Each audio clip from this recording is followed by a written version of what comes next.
और आइए खबरों का सिलसिला आगे बढ़ाते हैं, बात करते हैं धराली हादसे की। जी हां, TV9 रिपोर्टर हर्षिल पहुंच चुके हैं। हादसे की जगह के बेहद करीब पहुंच चुके हैं पुनीत शर्मा, और पुनीत वहीं से ही हर्षिल के बहुत नजदीक से लाइव हमें इस वक्त ज्वाइन कर रहे हैं। TV9 की टीम पहुंच गई है और धराली ग्राउंड जीरो पर पहुंची है। इस वक्त क्या हालात है और आगे रेस्क्यू किस तरह से चल रहा है, पुनीत शर्मा और ज्यादा जानकारी के साथ जुड़ गए हर्षिल में। गंगरानी से जी पुनीत बताइए।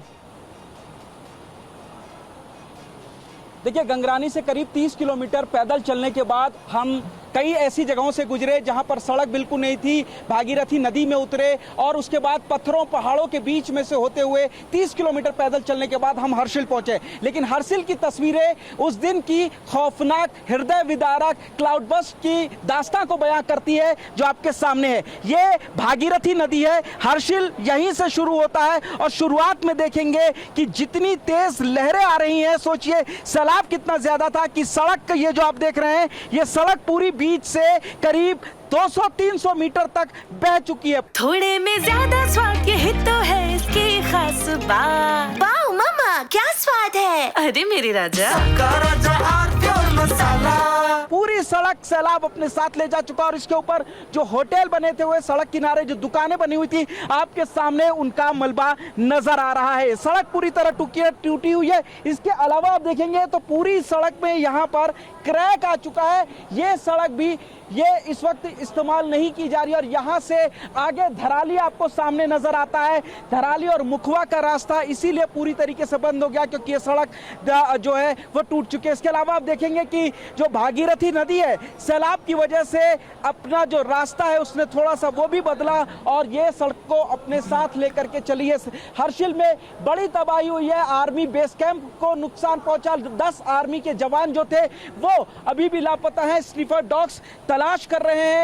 NDRF, SDRF और ITBP के जवान के साथ ही आर्मी की पूरी टीम लगी हुई उनको तलाश करने के लिए। इसके अलावा हेलीकॉप्टर के जरिए रेस्क्यू ऑपरेशन चल रहा है। लगभग सभी जो बाहर के यात्री थे, गंगोत्री, नेलोंग, भैरव घाटी, हर्षिल में फंसे हुए थे, उन लोगों को सबसे पहले हर्षिल के बेस कैंप लाया गया और यहाँ से हेलीकॉप्टर के जरिए उन लोगों को एयरलिफ्ट किया गया और उसके बाद उन लोगों को मातली और दूसरे एयरपोर्ट पहुंचाया गया। आप देखिए जो तस्वीरें हैं कितना बयान करती हैं। सड़क के किनारे जो रेलिंग लगी होती है ये भी पूरी तरीके से टूट चुकी है। सोचिए सैलाब पूरी ऊपर तक आया था और मजबूत सड़क को, रेलिंग को, दुकानों को और जो यहाँ पे होटल्स बने हुए थे, इन सभी को अपने साथ लेकर सबसे ज्यादा नुकसान आर्मी बेस कैंप को पहुंचा है। इसके अलावा जो सैलाब आया था उससे हर्षिल में एक झील भी बन गई है जो काफी ज्यादा खतरनाक हो चुकी है। तो हर्षिल में भी अभी भी रेस्क्यू ऑपरेशन चल रहा है। जो लोग गायब हो गए उनकी तलाश चल रही है, लेकिन अपने पीछे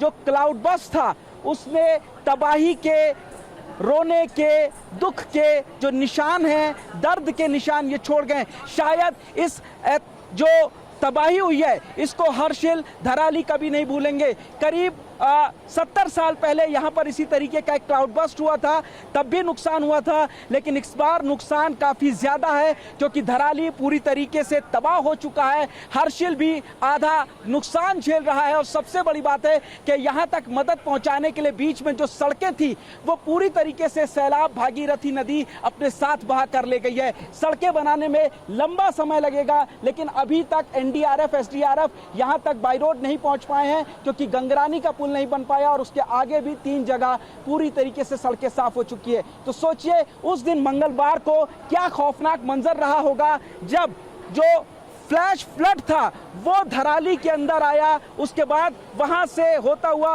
वो हर्षिल तक आया और हर्षिल में भी तबाही के निशान कितने ज्यादा। यहाँ से तकरीबन 4 किलोमीटर की दूरी पर धराली गांव है, लेकिन सोचिए जो तबाही थी वो कई किलोमीटर तक आगे हुई है और ये सड़क जो आप देख रहे हैं ये पूरी तरीके से तबाह हो चुकी है। शायद यहाँ पर जिंदगी को पटरी पर लौटने में काफी लंबा अरसा लगेगा। जिन लोगों ने अपनों को खो दिया उनके जख्म कभी नहीं भर पाएंगे और शायद ये जो तबाही आई है इसको उत्तरकाशी और उत्तराखंड के लोग कभी नहीं भूल पाएंगे। बिल्कुल पुनीत दिखा रहे हैं बर्बादी के जो निशान हैं वो किस तरह से आगे बढ़ते हुए धराली से आगे बढ़े और 4 किलोमीटर के दायरे में हर्षिल है जहां से ये सूरत हाल दिखा रहे हैं इस वक्त पुनीत इस एरिया में रेस्क्यू ऑपरेशन जो है वो कितना आगे बढ़ रहा है, क्योंकि कई आप ही ने ही बात की थी, कई महाराष्ट्र के लोग थे जो हर्षिल से बचाए गए थे रेस्क्यू ऑपरेशन के जरिए। अभी जो रेस्क्यू चल रहा है इस इलाके में वो कहां तक पहुंचा है? देखिए, हर्षिल में लगभग रेस्क्यू ऑपरेशन कंप्लीट हो गया है। सबसे बड़ी बात है कि यहाँ पर पूरे देश भर से जो घूमने के लिए लोग आते हैं, गंगोत्री दर्शन के लिए लोग आते हैं, वो लोग अलग अलग जगहों पर फंस गए थे, जिसमें नेलोंग हो गया, भैरव घाटी हो गई, गंगोत्री हो गई। उसके बाद अलावा हर्षिल एक बेहद खूबसूरत जगह है, ये पर्यटन स्थल है और गंगोत्री जाने के लिए रास्ते का एक अहम हिस्सा है। यहाँ पर ही जो है तमाम जो गेस्ट हाउस हैं वो बने हुए, लोग यहाँ पर रुकते हैं और यही वजह है कि महाराष्ट्र के जितने लोग आए थे वो लोग लापता हो गए थे। खुद महाराष्ट्र के आपदा मंत्री 4 दिन से कैंप किए हुए थे और फिलहाल खुशी की बात यह है कि एक भी महाराष्ट्र का यात्री लापता नहीं है, सभी लोग सुरक्षित हैं और उनको वापस कर दिया गया। लेकिन अभी भी कुछ लोग हैं जो लापता हैं दूसरे जगहों के, उनको भी तलाश किया जा रहा है। इसके अलावा आप देखेंगे कि तबाही के निशान मैं आपको दिखाऊंगा। भागीरथी नदी जो कि यहाँ से गंगोत्री महज कुछ किलोमीटर की दूरी पर है, वहाँ से गंगा का उद्गम स्थल है और वहाँ से होती हुई ये नदी आगे की तरफ आती है। लेकिन आगे पुनीत आप फ्रेश विजुअल्स दिखा रहे हैं, ताज़ा तस्वीरें दिखा रहे हैं सीधा हर्षिल से, और जो तबाही उस वक्त मची थी 5 अगस्त को, वो जो बर्बादी के निशान है वो देखे जा सकते हैं। पुनीत आप रिपोर्ट्स लगातार भेजते रहिए, अपडेट आपसे आगे भी लेंगे। फिलहाल आपका बहुत बहुत धन्यवाद ये तस्वीरें दिखाने के लिए। अरे श्रीमती जी कुछ तो सस्ता लो। नहीं श्रीमान जी, सब बढ़िया लो। इसमें क्या खास बात है? थोड़े में ज्यादा स्वाद, यही तो है इसकी खास बात। क्या स्वाद है? अरे मेरे राजा, राजा और प्योर मसाला।